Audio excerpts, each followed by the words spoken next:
Vida Vivida está começando e no programa de hoje vamos conversar com um jornalista esportivo veterano em Jogos e Olimpíadas.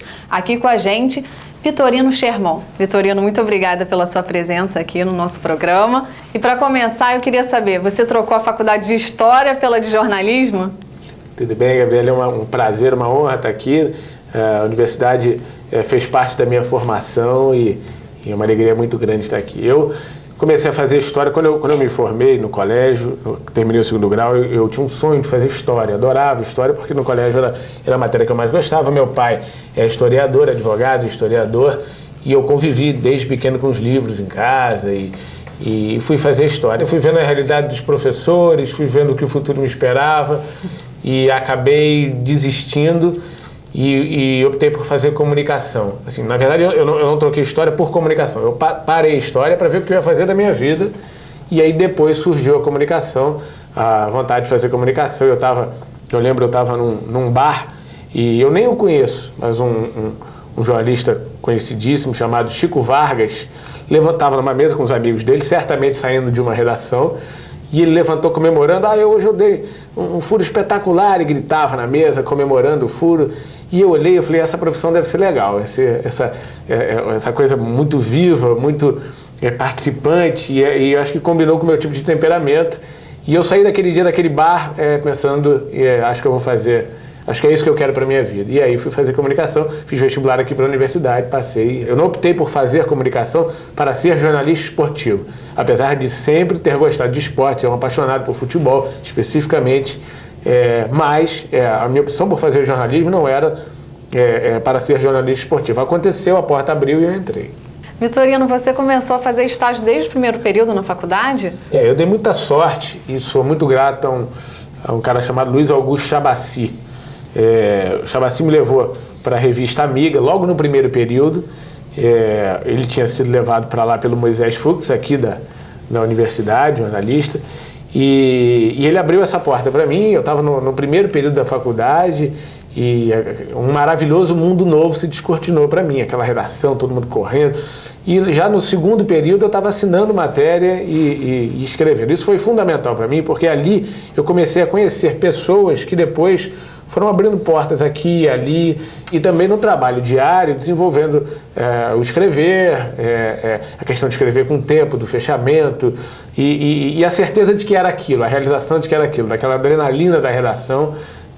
Eu saía todo dia encantado, chegava sempre atrasado às aulas, e tive ali a certeza, e ali conheci pessoas que me abriram portas. Depois, na Rádio Globo, cheguei a trabalhar em 2 lugares ao mesmo tempo. Em determinado momento eu me dividia entre a Bloco Editores e a Rádio Globo, que ficava na mesma rua, na Rua do Russell.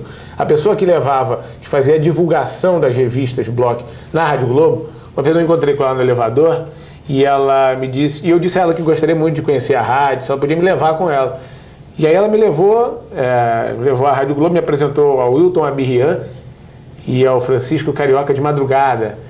E aí eles começaram a deixar... eles não tinham estagiários, então eu fiz o papel de estagiário deles de graça.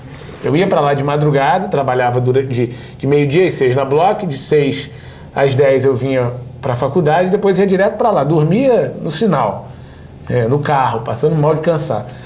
E ali foi a porta que se abriu na Rádio Globo, e eu fiquei trabalhando durante acho que uns 6 meses de madrugada com eles, até que pintou uma vaga e eu fui entrando na Rádio Globo, e aí fiquei um tempo na Bloco e na Rádio Globo, depois fui só para a Rádio Globo, deixei a Bloco, foi mais interessante para mim, abriu essa porta da Rádio Globo e eu acabei indo só para a Rádio Globo. E depois da rádio você foi para a TV? Fiquei 3 longos anos na rádio, longos porque o período de trabalho era o dia inteiro, e aprendi muito. Sou grato a muita gente na Rádio Globo que me ensinou o dia a dia do jornalismo. E jornalismo a gente aprende todos os dias, né? Mas nesse primeiro período eles me ajudaram muito e cheguei a fazer um programa de polícia, depois um programa de ajuda à comunidade, e aí abri uma porta no esporte. Quando esses 2 programas terminaram, abri uma porta no esporte. Zé Carlos Araújo precisava de um estagiário, e aí ele me chamou para ser o estagiário da Rádio Globo. Eu comecei como produtor, não comecei como repórter. Nesses programas que eu falei anteriormente, eu era produtor, eu ajudava o apresentador. E aí depois foi surgindo uma oportunidade aqui, outra de fazer uma entrevista especial.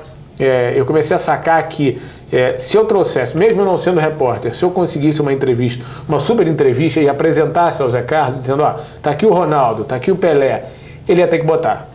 Com a minha voz, ele ia ter que botar. Então eu comecei a procurar essas grandes figuras, porque era jogar pedra em estrela. Se ela caísse, muito bem. Se não caísse, é difícil acertar uma pedra na estrela. Então eu comecei a conseguir o Ronaldo, o Pelé, e aí ele começou a deixar eu entrar no ar. Eu fui entrando lentamente, deixando de ser produtor, para ser produtor e repórter, entre aspas, especial, que consegui algumas entrevistas especiais. Isso foi muito bom porque eu fiquei com fama de ter uma grande agenda, de ter o telefone das pessoas importantes do futebol, e a Bandeirantes me chamou por causa disso. E aí voltei a trabalhar em 2 lugares novamente. Trabalhava na Rádio Globo por um período e depois ia para a Bandeirantes por um período também. Comecei também como produtor, não comecei na televisão como repórter, e aí um repórter foi embora e eu acabei virando repórter da TV Bandeirantes. Fiquei lá 3 anos até surgir a oportunidade de ir para a Record. Aí fui para a Record, fiquei na Record 1 ano. Foi um período que a Record começou a fazer futebol. A Record não fazia futebol, comprou os direitos esportivos e contratou uma equipe. E eu fui para lá, fiquei lá durante 1 ano. E aí, depois, ao término, foi em 2002. Ao término desse período, queriam que eu fosse morar em São Paulo e minha vida estava toda aqui. Achei que a proposta não foi legal, enfim. E aí surgiu o Sport TV, graças a Deus. Então, um diferencial para o início da sua carreira foi sua agenda de contatos. Acho também. Acho que foi uma das coisas que me diferenciaram, foi a agenda e a vontade de conseguir coisas que todo mundo considerava impossível. Eu não prometia, eu não prometia, vou conseguir, e aí não criava expectativa nas pessoas. Eu tentava calado conseguir. Quando eu conseguia, eu apresentava. Isso fez com que meu nome aparecesse mais. Agora, eu acho que a grande sorte que eu dei foi essa porta na Bloco Editoras ter se aberto logo no primeiro período. Porque quando eu me formei, eu já tinha eu demorei tempo para me formar, uns 5 anos, 5 e pouquinho, por conta desses trabalhos todos. Mas quando eu me formei, eu já conhecia muita gente no mercado. Então, eu já estava empregado e tinha formas de procurar outros empregos caso algum acidente acontecesse. Então tá bom, a gente vai dar um pequeno intervalo e o Vida Vivida volta já.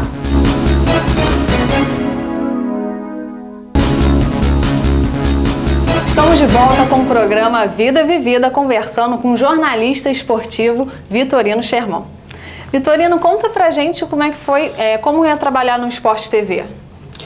Gabriele, o Sport TV é um canal que não para nunca, né? O dia do Sport TV tem 48 horas, são 2 canais de esportes 24 horas por dia.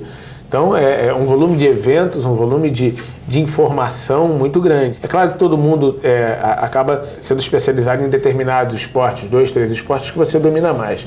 Mas, na verdade, você tem que saber de tudo um pouco, porque você pode, de repente, numa emergência, cair num esporte que você nunca dominou. Então, noção de todos os esportes você tem que ter. É um canal que estimula muito o esporte, tem uma participação muito grande. Um repórter que trabalha no Sport TV tem que estar constantemente em transmissões ao vivo muito grande. E é um desafio, te dá oportunidade. O Sport TV é um canal que abre oportunidade para as pessoas. Se você tiver boas ideias, se você tiver criatividade, o Sport TV abre portas e abre a possibilidade de você realizar os seus projetos. É muito legal. O Sport TV é um canal gostoso de trabalhar. E pelo Sport TV também, que você já cobriu Olimpíadas, né, jogos pelo mundo afora. O Sport TV, eu comecei a fazer seleção brasileira pelo Sport TV, e aí fiz Copa das Confederações, Copa América, Copa do Mundo, Olimpíada, enfim, eliminatórias de Copa do Mundo. Eu rodei e conheci o mundo através do esporte, através do Sport TV. Isso é uma das coisas legais da nossa profissão, né? Você tem a possibilidade de ir a lugares que você jamais iria. E isso te dá, como profissional, uma bagagem, uma cultura muito legal. E é por isso que é importante que o jornalista esportivo não se prenda somente aos fatos esportivos, né? O jornalista que só sabe de bola, que só sabe de futebol, que só sabe de basquete ou de vôlei, quando ele viaja para outro lado do mundo, se ele não souber a cultura local, ele vai perder aquela viagem, as histórias que ele pode contar. Na verdade, nós somos a percepção, o Sport TV me deu a percepção que nós somos contadores de histórias. A gente tem que ter um olhar sensível para contar histórias. Se você não conhece a cultura de determinado país que você está, você não vai conseguir identificar as boas histórias. Então, acho fundamental que o jornalismo esportivo tenha, estou dizendo que eu tenho, não, eu procuro ter uma cultura geral e procure em outros campos da vida informações que em algum momento elas vão ser importantes. E você tem alguma história para contar de algum país que você tenha visitado? Eu rodei bastante. Eu conheci, por exemplo, o Vietnã, que eu achei espetacular. Me impressiona os lugares em que a história, em que você consegue olhar a história na esquina, você consegue olhar a história nas ruas. A história do Vietnã, por exemplo, da Guerra do Vietnã, os personagens dessa história estão vivos. Qualquer pessoa com mais de 50 anos que você sente para conversar, ela vai ter uma história para contar. Isso é espetacular, você está conversando com uma testemunha da história. A China, a Olimpíada da China, por exemplo, você viu um país em transformação, você identificava a transformação. A China me impressionou muito, a transformação de um país comunista, com contato com o mercado e a confusão que isso provocava, a grandiosidade da China, você está ali presente como testemunha da história de todo esse processo, a desconfiança das pessoas, ainda com medo um pouquinho do antigo regime e não querendo contar exatamente sobre liberdade de imprensa, por exemplo. A América do Sul, eliminatórias de Copa do Mundo, é sempre uma batalha, sempre batalha. Eles fazem de tudo para que os jogadores e a imprensa se sintam num verdadeiro inferno. Eu fui outro dia ao Equador e aí acabou o jogo, o narrador falou: Vitorino, vai entrevistar os jogadores no campo, Vitorino. E quando eu entrei, assim, a gente tem a autorização, porque o Sport TV tem os direitos de transmissão, eu posso entrevistar o jogador. Quando eu entrei, eu recebi um abraço de urso de um policial daqueles do Exército. Eles me pegaram, foram me arrastando, sei lá para onde eles iam me levar. E o Robinho me salvou quase dentro de uma sala. Estavam me arrastando, o Robinho. Então, assim, é uma adrenalina, é uma guerra por jogo, não só para os jogadores, mas para a gente também, que a gente tem a obrigação de passar exatamente o que está acontecendo dentro daquele gramado para o torcedor que está em campo. Além de trabalhar, você acaba conhecendo e passando por alguns sufocos, conhecendo e vivendo. Vivendo, né? Vitorino, você já ganhou um prêmio interno na TV Globo, né? Conta pra gente. Eu e a equipe toda de um programa chamado Jogos para Sempre. Eu apresento as entrevistas aqui no Rio de Janeiro. É um programa que, assim, o futebol para mim tá ligado ao saudosismo. Assim, todo jogo passado, esses Jogos para Sempre, ele reproduz jogos que entraram para a história. Jogos em que, onde se encontrar mais 3 ou 4 pessoas falando de futebol, vão debater aquele jogo durante 3, 4, 5 horas e não vão chegar a uma conclusão.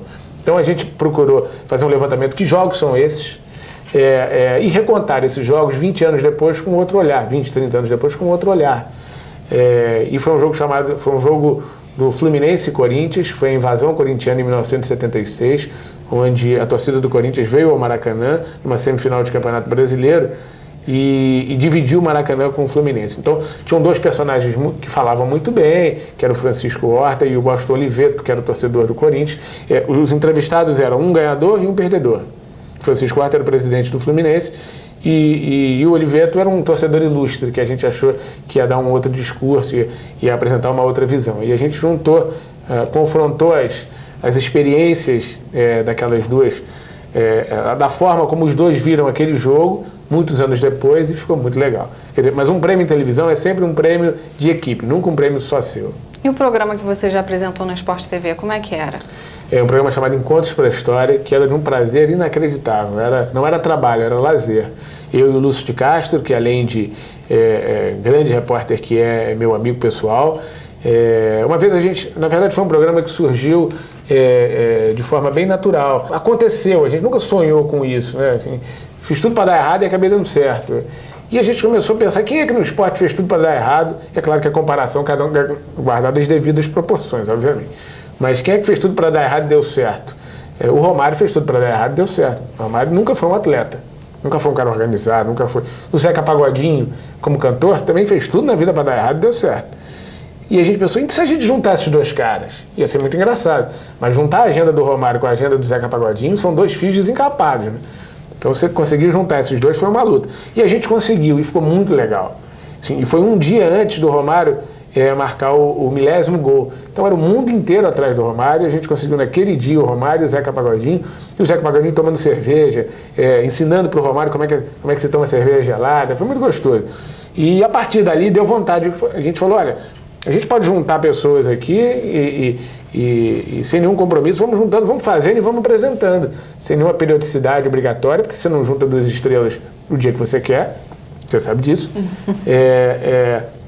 E a gente começou a juntar. Fizemos programas memoráveis. O Eduardo Galeano, escritor uruguaio, autor de Vias Abertas da América Latina, e o Reinaldo, Ivo Pitangui e o Bernardinho, 2 vencedores que levaram o nome do Brasil para fora. Foi um programa que agora acabou, mas vai estar sempre presente no coração e, enfim, guardo com muito carinho. Foi uma realização, essa foi uma realização profissional. Independentemente se deu audiência, se não deu, deu. Mas o que importa pra gente, o que importa pra mim, foi o prazer que isso deu de pensar e depois de realizar, depois de feito. Então é bom que fica pra memória, Fica né? pra memória. E a gente tem Vida vivida. Vida vivida, né? E a gente tem um recadinho pra você. Vamos assistir? Opa! A maior qualidade pra mim dele e também de um repórter é ser permanentemente inquieto. É um cara extremamente inquieto e não pode existir qualidade maior para um repórter como você ser inquieto, tá buscando alguma coisa diferente. A gente brincava assim, uma brincadeira nossa, assim, dos amigos, chamava ele de o guerrilheiro da notícia, porque ele estava sempre, a gente brincava quando ele entrava na redação, trouxe as cartucheiras, porque ele está sempre com esse espírito mesmo, atrás de uma grande história e nunca satisfeito com uma historinha. É um cara assim com um coração imenso, sempre muito preocupado com todo mundo, assim, sabe? Com o bem-estar da pessoa, com o trabalho, com as questões fora de trabalho. Então, isso naturalmente acaba se refletindo no repórter Vitorino Chermon. Fiquei emocionado. Lúcio é meu grande amigo, meu companheiro e fizemos esse programa junto e nossa amizade é para além do programa, é para a vida toda, meu grande companheiro, meu grande amigo. Então o Vitorino vai tomar uma aguinha e o Vida Vivida volta já.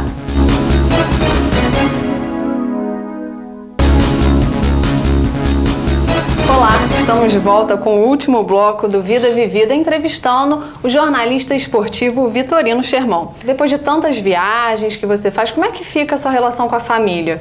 Ao mesmo tempo que a viagem tem um lado muito legal, que você é apresentado a um mundo maravilhoso, do aspecto cultural, né? Que você viaja, você é testemunha de acontecimentos que você vai lembrar a vida toda. Você cobrir uma Copa do Mundo, uma Olimpíada, você está testemunhando uma coisa que daqui a 30 anos, quando falarem desse assunto, você sabe que você estava lá. Isso é muito legal. Mas depois você tem filho, e eu estou vivendo isso agora, eu tenho um filho maravilhoso, chamado Vitorino também, em homenagem ao meu pai. Depois você tem filho, a saída de casa é um sofrimento. Assim, tem que ir, é obrigação. Quando chegar lá, você faz com muito prazer. Mas hoje, para mim, sair de casa é um sofrimento. Quando eu sei que eu tenho que ficar um mês fora, 2 semanas fora, mas é o preço a ser pago. Eu tenho consciência disso. Mas para quem tem filho é mais difícil do que para quem não tem filho. É uma profissão de ausente. Você não está no casamento, você não está no aniversário do seu pai, você não está no aniversário da sua mulher, você não está no aniversário do seu filho, você não está no dia dos pais, você não está. Então, por isso é importante também a relação que você tem com seus companheiros profissionais, porque nessas datas e nesses momentos lá fora, eles são fundamentais para que você possa passar os dias e compensar um pouquinho a saudade de casa. A gente tem outro recadinho para falar dessa relação aí. Vamos assistir? Acho até que as pessoas que me ouvirem vão me permitir a corujice de dizer que você merece essa homenagem. Não só pela maneira dedicada e competente com que você tem procurado viver o seu trabalho, mas também por esse jeito simples, afetuoso e solidário de ser, que faz de você uma pessoa querida de todos os seus amigos. Eu quero dizer que me orgulho muito de você. E quero que você saiba que você é a melhor, a mais bela e a mais completa realização dos sonhos interrompidos de sua mãe. Ele é o meu grande herói, meu grande amigo e minha grande referência de homem, de ética, de seriedade, de alegria também. É a figura a ser seguida. Eu tenho muito carinho, foi meu pai, minha mãe. Minha mãe morreu quando eu tinha 1 ano e ele foi meu parceiro. É bom, né, ter esse reconhecimento do pai. também dos amigos, né, da profissão. Mas a gente tem mais um recadinho para você. Vamos assistir? Uma pessoa querida pelos amigos, uma pessoa amada. Então queria te desejar daqui para frente como pai, nessa dificuldade que você vai ter de ficar longe da gente, da família, na sua próxima viagem, que a gente está sempre com você no coração. A gente casou e logo depois ele viajou também, ele ficou 2 meses viajando, foi pra Copa. Então, assim, eu tenho que me acostumar com isso, eu sou casada com ele e tenho que me acostumar com essas ausências dele, né? Que ele seja sempre essa pessoa que ele é, que ele nunca mude, sempre seja essa pessoa, esse marido maravilhoso, companheiro, pai e profissional. Minha mulher maravilhosa, a pessoa que eu me encontrei, pessoa que me dá segurança para que eu possa seguir minha profissão, pessoa que eu amo, que me deu um filho que é lindo, maravilhoso, que é a realização da minha vida e que me dá, assim, foi a pessoa que me deu segurança nesse dia a dia da profissão, nesses altos e baixos que a gente tem. Um dia você é muito bom, outro dia quando você erra você é muito ruim, enfim, e foi a pessoa que me deu... Se todos os dias, independentemente do que aconteça na sua vida, você entrar na frente de uma câmera e ter que falar ao vivo, nem sempre você está com cabeça para isso. E ela é fundamental para eu ter vencido as minhas inseguranças, para eu ter vencido os meus medos, saber que em casa eu tenho uma mulher maravilhosa como ela. E ela é jornalista também? Não, ela é joalheira. Ela é designer de joias, acho que cada joia é linda. Mas ela é a maior joia de todas. E como é que é o Vitorino pai? Eu sou o mais babão de todos os pais existentes no mundo, sou eu. É uma realização, assim, sem palavras. Eu que trabalho com palavras, não encontro palavras para definir o meu sentimento quando eu olho... Hoje, antes de vir para cá, eu acordei ele na cama, papai. Assim, um dos sentidos da minha vida, da minha família, é o sentido da minha vida. É o que é de mais importante, muito mais importante que a profissão, muito mais importante do que ser jornalista, ser conhecido ou não ser conhecido. Eles são o meu filho e minha mulher são as coisas mais importantes da minha vida. E as viagens, você sempre vai continuar cobrindo eventos esportivos? Você gosta desses grandes eventos?